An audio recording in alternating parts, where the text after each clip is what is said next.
Hello students. तो continue करते हैं आज हमारी द हिंदू न्यूज़पेपर की एडिटोरियल सीरीज। ठीक है।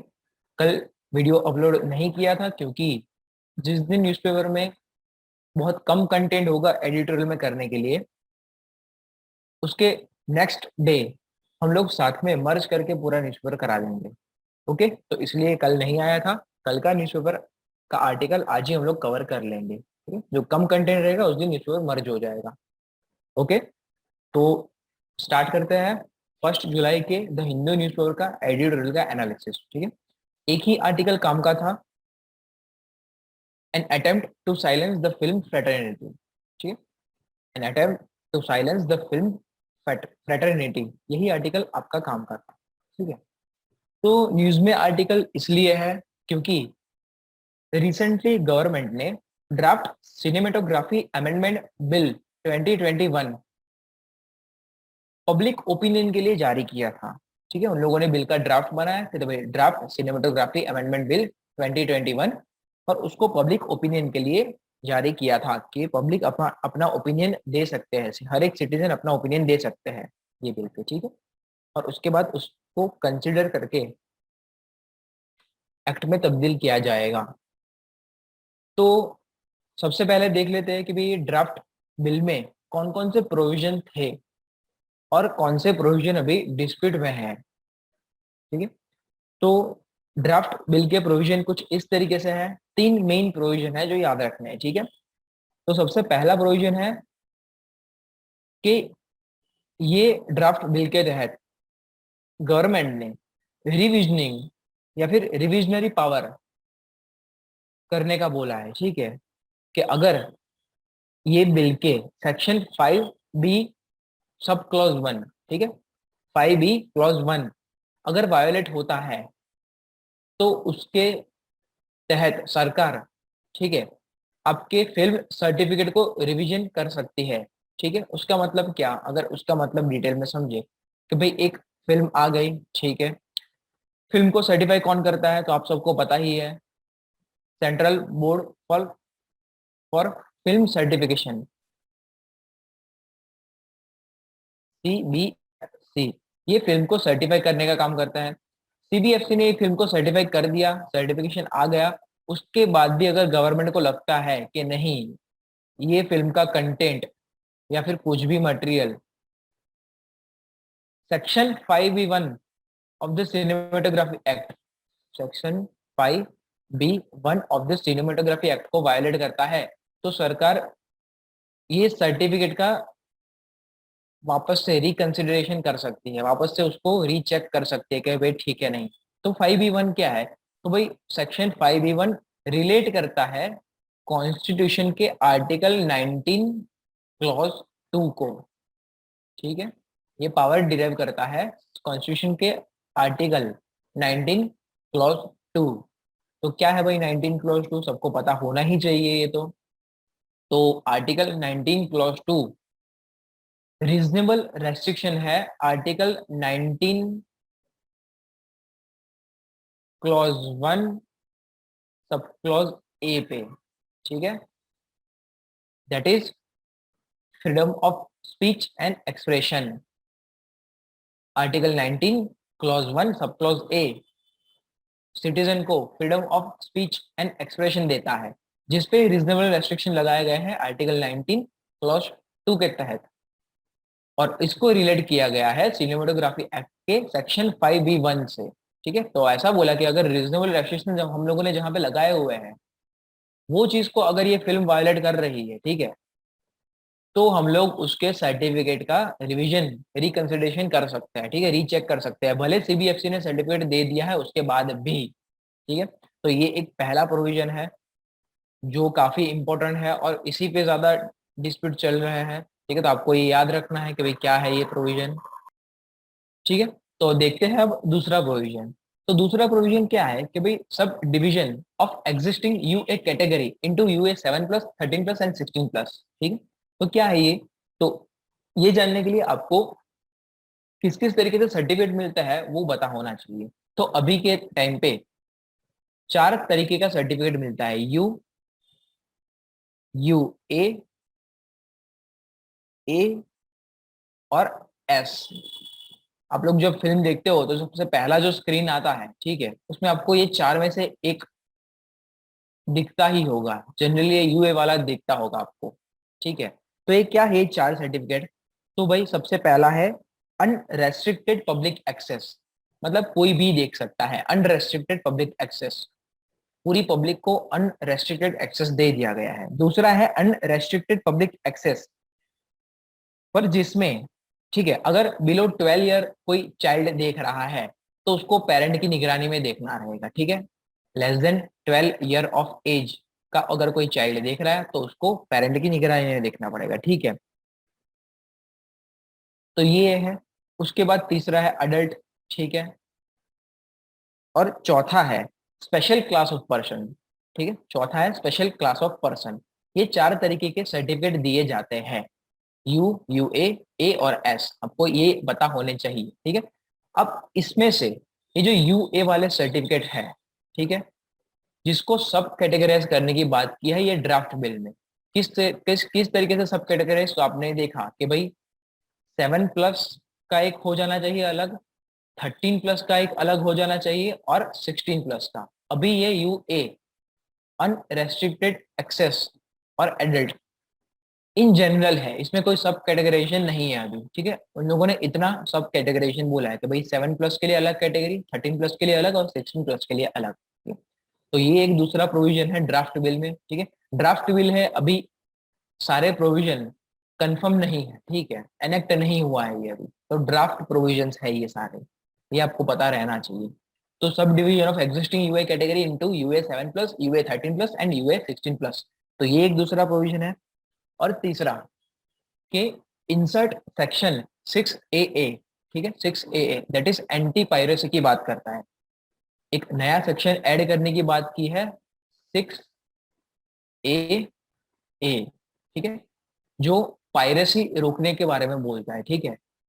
अनऑथोराइज्ड वीडियो रिकॉर्डिंग नहीं होना चाहिए, अगर हुआ तो कुछ सजाएं दी गई है, ठीक है। जो ड्राफ्ट प्रोविजन है तो अभी अभी हम लोग उस पर नहीं जाएंगे, जब फाइनल एक्ट बन जाएगा तो वो सजा को याद रख लेंगे कि भाई क्या है क्या नहीं, अभी उतना डिटेल में नहीं जाएंगे। बस आपको पता होना चाहिए कि भाई सेक्शन CA 6AA जो ऐड कर रहे हैं वो किसकी बात करता है, तो वो पायरेसी रोकने की बात करता है, ठीक है।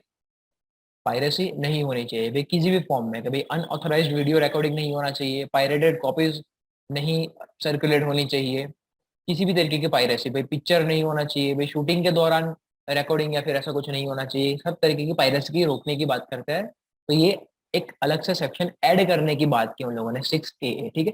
तो ये तीन मेजर प्रोविजन है जो ड्राफ्ट बिल लेके आया है। सबसे पहला हम लोगों ने देख लिया कि भाई रिविजनरी पावर की बात की है, अगर सेक्शन 5E1 वायलेट हुआ तो। दूसरा, यूए कैटेगरी को सब कैटेगरी में डिवाइड करने की डिमांड करता है ये ड्राफ्ट बिल। और तीसरा, एक नया सेक्शन ऐड करने की बात करता है, 6AA फॉर एंटी पायरेसी, ठीक है, किसी भी फॉर्म की पायरेसी। तो ये तीन मेजर सेक्शन है जो आपको ध्यान में होने चाहिए, न्यूज में चलते आ रहे हैं, ठीक है।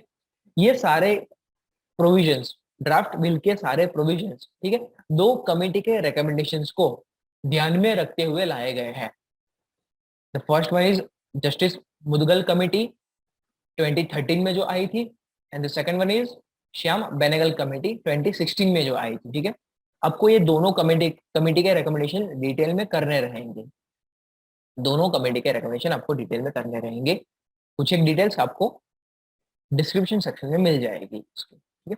तो इन जनरल प्री और मेन दोनों एग्जाम के लिए आपको इतना कलेक्टिवली याद होना चाहिए कि भाई सिनेमाटोग्राफी करके एक एक्ट है जिसका ड्राफ्ट बिल में ये तीन चीज बोली गई है, ठीक है।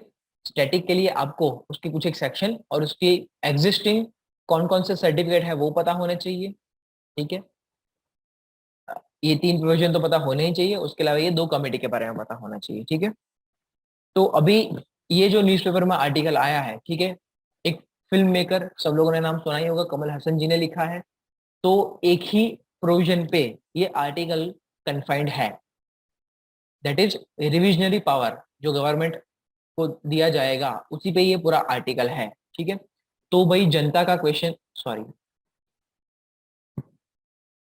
तो भाई जनता का क्वेश्चन ये है इन जनरल कि भाई ये जो रिविजनरी पावर सरकार ले रही है कि जिसके तहत सर्टिफिकेशन मिल जाने के बाद भी अगर गवर्नमेंट को कुछ वायोलेशन लगता है तो वो वापस से सर्टिफिकेट को रिविजिट, रीचेक, रिकंसिडर कर सकती है और फाइनली हाँ या फिर ना बोल सकती है। तो यहाँ पे लोगों को लग रहा है कि हमारा freedom of speech and expression भाई वायोलेट होगा। ठीक है, freedom of speech and expression violet होगा क्योंकि गवर्नमेंट ने कोई क्लियर कट क्राइटेरिया नहीं दिए है कि भाई कौन सी चीजों पे हम लोग रिवीजन करेंगे या फिर क्या क्राइटेरिया रहेंगे रिवीजन के बाद या फिर कुछ भी। ठीक है, तो ऐसा कोई क्लियर कट क्राइटेरिया नहीं दिया गया है, इसलिए ये डर है कि भाई freedom of speech and expression given by article 19 clause 1 sub clause A of the constitution of India violate हो जाएगा। ठीक है, तो अभी एक ही मेजर सेक्शन उसका डिस्प्यूट में है, बाकी दो ठीक है। पायरेसी रोकने की बात की है और सब कैटेगराइजेशन ऑफ यूए सर्टिफिकेशन की बात की है। ठीक है, तो ये एक पहलू हो गया। ठीक है, ये एक पहलू हो गया फिल्म को रिलेटेड। ठीक है, फिल्म को रिलेटेड, सिनेमा को रिलेटेड ये एक पहलू हो गया। उसके अलावा आपको कलेक्टिवली ये टॉपिक का प्रिपरेशन करना है मेन के लिए। ठीक है, मेन एग्जामिनेशन के लिए। तो आपको याद होगा कि पिछले साल ओटीटी प्लेटफॉर्म पे भी रेस्ट्रिक्शन लाए गए थे। ठीक है, कि ओटीटी प्लेटफॉर्म भी अब से गवर्नमेंट के अंडर में रहेंगे, गवर्नमेंट की निगरानी में रहेंगे ओटीटी प्लेटफॉर्म भी। ठीक है, ओवर द टॉप सर्विसेज जिसमें हमारे अमेजोन का प्लेटफॉर्म, नेटफ्लिक्स, ऐसे सारे प्लेटफॉर्म जो है। ठीक है, तो ओटीटी प्लेटफॉर्म को भी गवर्नमेंट की निगरानी में लाया गया था। ठीक है, तो इन जनरल एंटरटेनमेंट में क्वेश्चन आया कि भाई इन जनरल एंटरटेनमेंट का क्या स्टेटस है अभी इंडिया में। तो आप दो सेक्शन में कैटेगराइज करके लिख सकते हो कि भाई फिल्म वाले सेक्शन में अभी गवर्नमेंट ये कर रही है सिनेमेटोग्राफी एक्ट के तहत। ठीक है, और ओटीटी प्लेटफॉर्म। ठीक है, तो भाई other than film, other than cinema, जो अदर देन सिनेमा वाले platform, OTT platform, Amazon, Netflix, ये सारे जो भी आ जाएंगे आपके। ठीक है, तो इस पे गवर्नमेंट क्या कर रही है, तो ये दो पार्ट में कैटेगराइज करके आप कलेक्टिव कॉम्प्रिहेंसिव प्रिपरेशन कर सकते हो। ठीक है, आपका एक कॉम्प्रिहेंसिव नोट हो जाएगा कि भाई एक या दो पेज आपके सिनेमा पे हो गए और एक या दो पेज आपके ओटीटी प्लेटफॉर्म पे हो गए। दोनों चीजों के आपको पॉजिटिव और नेगेटिव, ठीक है, पॉजिटिव्स और नेगेटिव्स लिखने रहेंगे, चार पांच, तो आपका कॉम्प्रिहेंसिव एक नोट बन जाएगा एंटरटेनमेंट एस्पेक्ट पे कि भाई गवर्नमेंट का हस्तक्षेप कितना होना चाहिए, कितना नहीं होना चाहिए, कितना हो तो ठीक है, कितना ना हो वो ठीक है, वो सारा कॉम्प्रिहेंसिव एनालिसिस आपका हो जाएगा। ठीक है, तो ये आर्टिकल में बस इतना ही काम था। प्रिलिमिनरी एग्जाम के लिए आपको ये तीन प्रोविजन और ये कमेटी याद रखनी है, भाई मुदगल कमेटी और श्याम बेनेगल कमेटी किसके लिए थी, तो भाई ये फिल्म के लिए कुछ थी। ठीक है, ये आपको होना पता होना चाहिए। और ये तीन प्रोविजन, तो भाई सेक्शन ए क्या है, 6A क्या है आ जाए तो भाई पता चला कि आपको पायरेसी की बात करता है। ठीक है, कौन से सर्टिफिकेट को सब कैटेगराइज करने की बात की है चार में से, तो भाई यूए वाले को सब कैटेगराइज करने की बात की है। बाकी के तीन वैसे के वैसे ही है, बाकी के तीन पे अभी कुछ बोला नहीं है। यू वाला भी वैसा के वैसा ही है, एस वाला भी ऐसा का वैसा ही है और ए वाला भी। ठीक है, S for special, A for adult and U A. ठीक है, ये सबके लिए ओपन होता है यू वाला। तो ये तीन पे बात नहीं की है, यू ए पे बात की है। तो आपको ये प्रीलिम एग्जाम के लिए ये सारी चीजें माइन्यूटली क्लियर होनी चाहिए। ठीक है, तो ये हो जाता है हमारा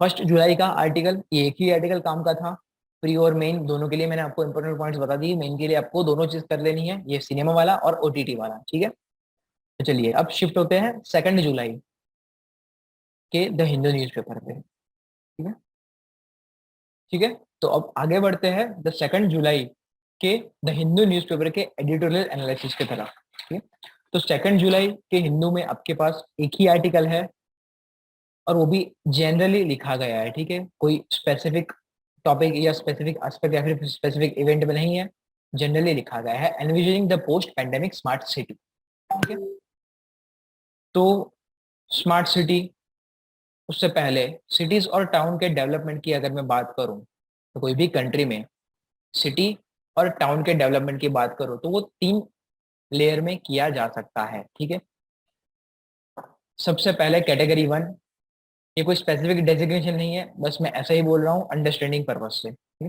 सबसे पहले बात करते हैं कैटेगरी 1, उसके बाद कैटेगरी 2 और उसके बाद कैटेगरी 3, ठीक है। कैटेगरी 1 में वो वाले सिटीज या फिर टाउन्स आते हैं जिसमें लोगों के पास रहने के लिए बेसिक घर की भी सुविधाएं नहीं है, ठीक है। लोगों के पास रहने के लिए बेसिक घर की भी सुविधाएं नहीं है, ऐसे वाले सिटीज या फिर टाउन्स कैटेगरी 1 में आते हैं, जिसको हमारा इंडिया प्रधानमंत्री आवास योजना, ठीक है, प्रधानमंत्री आवास योजना के तहत कवर करता है। दूसरी कैटेगरी की बात करूं कि कैटेगरी 2 के सिटीज या फिर टाउन्स जिसमें भाई लोगों के पास रहने के लिए घर है, लोगों के पास रहने के लिए घर है पर बेसिक सुविधाएं जैसे कि electricity, water, sanitation, hospital, schools, garden, connectivity, ये सारा जो देना है उसकी बात आते हैं कैटेगरी 2 में, ठीक है, कि भाई घर है पर ये सारी सुविधाएं अब धीरे धीरे देनी है। Electricity, sanitation, water facility, water supply, schools, ground, gardens, hospitals, ये सारी बेसिक एमिनिटीज, ठीक है। तो ये कैटेगरी 2 के सिटीज या फिर टाउन होते हैं जिसका डेवलपमेंट इंडिया में अमृत करके एक योजना है जिसके तहत हो रहा है, ठीक है। अमृत करके योजना है जिसके तहत हो रहा है, जिसका नाम आप लोगों ने सुना होगा, Atal mission for rejuvenation of urban transformation, इसको बोलते हैं अमृत, ठीक है। और थर्ड लेवल पे, ठीक है, टॉप मोस्ट डेवलपमेंट में जिसके पास घर भी है, ये सारी बेसिक एमिनिटीज भी है, तो अब ये सिटीज को, थर्ड कैटेगरी वाले सिटीज को टेक्नोलॉजिकली एडवांस्ड करना है, ठीक है, टेक्नोलॉजिकली एडवांस्ड करना है ये सारे सिटीज को,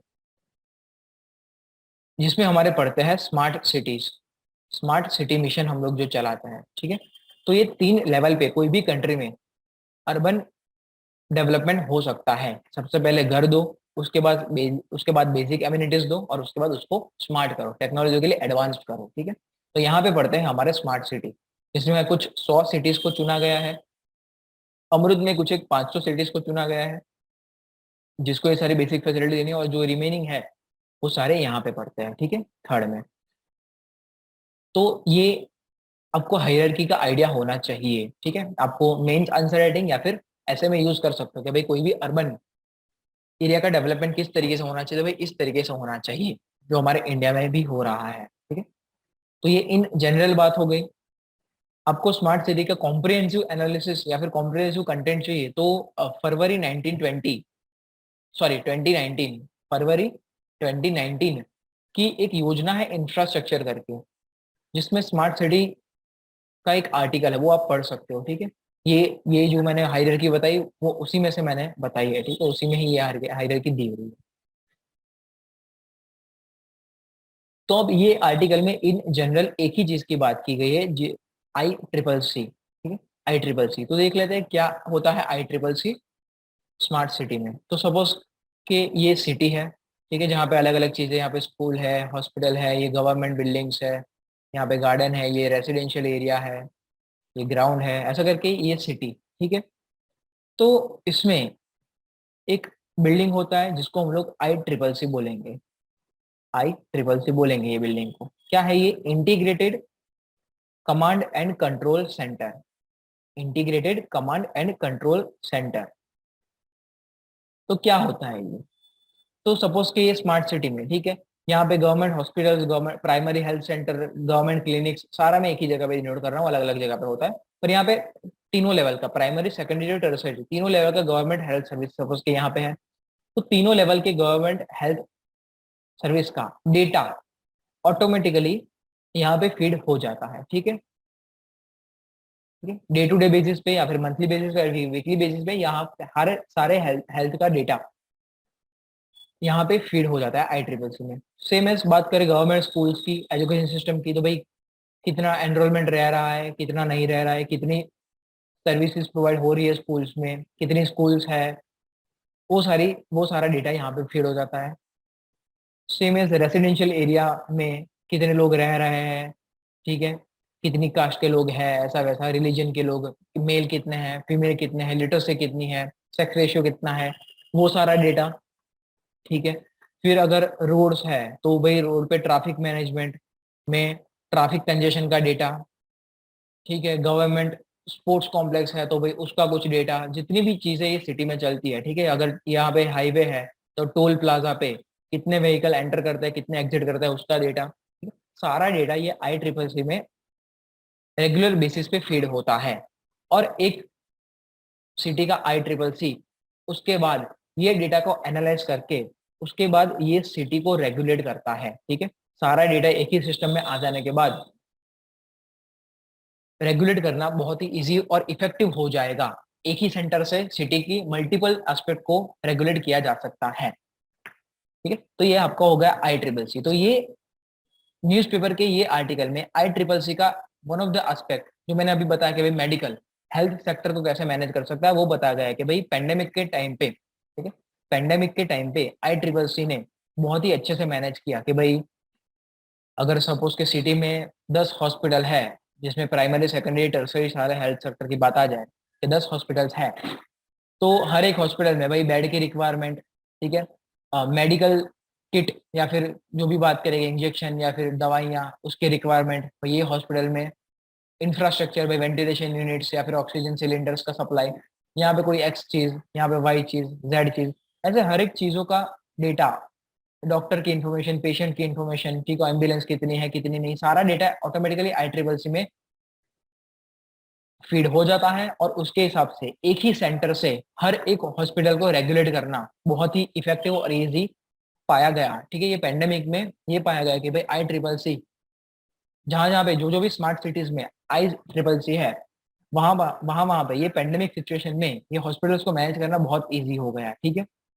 तो ये कोई इसका फायदा दिखाया गया है ये एक आर्टिकल में। तो ये एक आर्टिकल में स्मार्ट सिटी का एक एस्पेक्ट IEEE को कवर करके बोला गया है, ठीक है। तो बोला गया है कि भाई ऐसी कोई चीज हर एक सिटी में हो तो इफेक्टिवली मैनेज हो सकता है। तो ज्यादा डिटेलिंग में ना जाते हुए, ठीक है, यहाँ तक ही सीमित रखेंगे। उसके अलावा आपको एक्स्ट्रा जानकारी लेनी हो तो जैसे मैंने बोला कि भाई 2019 की फरवरी, शायद मोस्टली फरवरी की ही है, ठीक है, योजना में इंफ्रा पे एक आर्टिकल आया, सॉरी इंफ्रा पे एक योजना का इश्यू आया है जिसमें आपको स्मार्ट सिटी का कंसेप्ट मिल जाएगा, ठीक है, जिसमें आपको स्मार्ट सिटी का पूरा पूरा डेटा कॉम्प्रिहेंसिवली मिल जाएगा, ठीक है। उसकी ऐसा हो तो लिंक या फिर फोटो मैं डिस्क्रिप्शन सेक्शन में प्रोवाइड कर दूंगा, ठीक है। तो बस 2 जुलाई के द हिंदू न्यूज़पेपर के आर्टिकल में ये एक ही आर्टिकल काम का है एडिटोरियल सेक्शन में, ठीक है। तो नेक्स्ट वीडियो में कंटिन्यू करेंगे नेक्स्ट हिंदू का द एडिटोरियल सेक्शन का एनालिसिस, ठीक है। तब तक के लिए पढ़ते रहिए। कुछ भी डाउट सेक्शन, सॉरी कोई भी डाउट क्वेरी क्वेश्चन हो तो आप मुझे कमेंट सेक्शन में पूछ सकते हैं, ठीक है। तो आज के लिए बस इतना ही। Thank you so much.